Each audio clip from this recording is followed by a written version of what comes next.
Cinema ఇది 100% Telangana cinema. దీన్ని ప్రతి ఒక్క తెలంగాణ బిడ్డ, ప్రతి ఒక్క తెలంగాణ పౌరుడు సినిమాని చూసి ఆదరించాలి. ఎందుకు చెప్తానంటే ఈ సినిమా నడుస్తే నాలాంటి కళాకారులు బయటకు వస్తారు, ఈ సినిమా నడుస్తే నాలాంటి ఆర్టిస్టులకు ఉపాధి కలుగుతుంది, ఈ సినిమా నడుస్తే నాలాంటి వాళ్ళకు గుర్తింపు వస్తుంది, చాలా మంది కొత్త తరం తెలంగాణ నుంచి వస్తుంది. ఎందుకంటే ఈ సినిమాలో అంతరించిపోతున్న కళారూపాలను బయట తీసిన బాగా ఈ రసమయ్య గారు సినిమా తీశారు కాబట్టి డెఫినెట్ గా ఈ సందర్భంలో చెప్తున్నాం.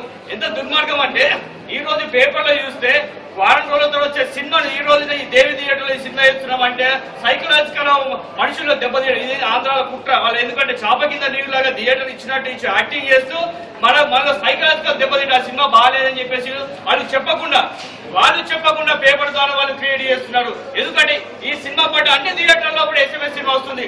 ఈ సందర్భంగా హెచ్చరిస్తున్నాం, ఈ సందర్భంగా రిక్వెస్ట్ చేస్తున్నాం. మీరు రిక్వెస్ట్ అనుకోండి, దేవి థియేటర్లో కనుక ఈ సినిమా కనుక తీసేస్తే ఈ సినిమా ఈ చుట్టుపక్కల ప్రాంతాల ఆంధ్రాల సినిమా నడని చెప్పి హెచ్చరిస్తున్న ఒక తెలంగాణ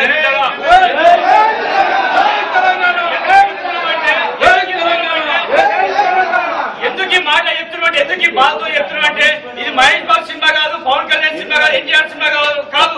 మొదటి రోజు కోట్లు ఓపెనింగ్స్ రావడానికి, మొదటి రోజు భారీ ఓపెనింగ్స్ రావడానికి ఇది మహేష్ బాబు సినిమా కాదు. ఒక సామాన్య తెలంగాణ మట్టి బిడ్డ తీసిన సినిమా కాబట్టి దీనికి మాకు సమయం కావాలి. ఇది న్యాయమైన కోరిక, మేము న్యాయంగా అడుగుతున్నాం. కనీసం 2 వారాలు మెయిన్ థియేటర్ లో ఉండాలి, 2 వారాలు హెడ్ క్వార్టర్స్ లో ఉండాలి, 2 వారాలు మండల కేంద్రంలో ఉండాలి.